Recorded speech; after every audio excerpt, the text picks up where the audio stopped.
Bonjour. Aujourd'hui, la question est la suivante. Devriez-vous cotiser à un CELI ou à un REER? Commençons par les points communs entre les deux.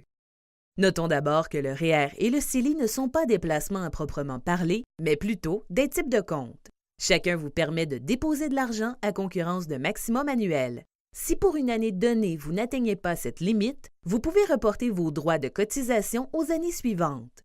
Vous décidez de la façon dont les fonds déposés sont investis et vous avez accès à divers types de placements, notamment des actions, des obligations ou des fonds communs. Ce qui distingue le REER et le CELI, ce sont leurs avantages fiscaux. Avec un régime enregistré d'épargne retraite, vous pouvez reporter l'impôt associé à vos cotisations et aux revenus qu'elles génèrent tant que l'argent reste dans le compte. Avec un compte d'épargne libre d'impôt, vous pouvez faire croître vos économies à l'abri de l'impôt. Voyons ces deux concepts plus en profondeur. Lorsque vous cotisez à un REER, vous pouvez déduire de votre revenu annuel le montant cotisé, ce qui peut réduire votre impôt à payer pour cette année-là. Une fois placé dans votre REER, votre argent peut fructifier à l'abri de l'impôt. Votre épargne peut donc croître bien plus rapidement. Lorsque vous commencez à retirer des fonds, habituellement à votre retraite, les montants retirés, qu'ils proviennent de vos cotisations initiales ou du fruit de vos placements, sont imposables. Penchons-nous maintenant sur les CELI. Ils sont un peu différents car les cotisations ne donnent pas droit à une déduction fiscale. Par contre, vos placements peuvent générer des revenus et fructifier à l'abri de l'impôt. De plus, comme vous ne déduisez rien au moment de cotiser, vous n'avez pas à payer d'impôt sur vos retraits. En résumé, avec un REER, vous reportez le paiement de l'impôt. Avec un CELI, vous ne pouvez pas réduire votre impôt sur le revenu, mais vous pouvez gagner un revenu en franchise d'impôt et faire croître l'argent déposé sans conséquences fiscales. Comme le REER et le CELI présentent des caractéristiques et avantages différents, ils répondent à des objectifs différents. Vous pourriez envisager d'acheter une maison bientôt.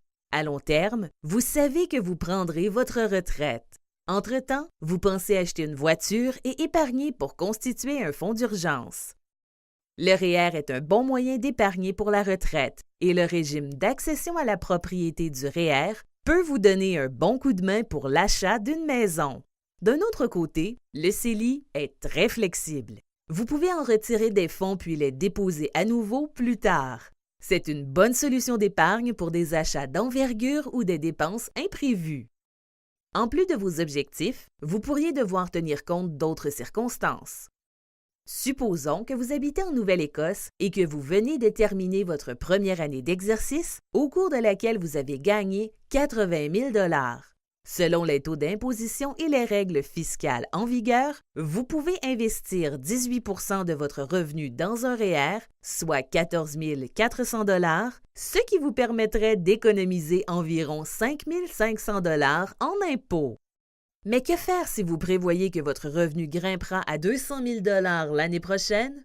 Si vous avez assez de droits de cotisation, vous pourriez placer temporairement les 14 400 $ dans un CELI. Ainsi, lorsque vous serez dans une fourchette d'imposition plus élevée, vous pourrez transférer les fonds de votre CELI vers votre REER et réaliser des économies d'impôt d'environ 7 200 $. Il existe de nombreux autres cas uniques aux médecins. Par exemple, malgré les avantages fiscaux du REER et du CELI, si vous avez une dette d'études, il vaudrait peut-être mieux commencer par la réduire. Nous pouvons vous aider à faire de bons choix.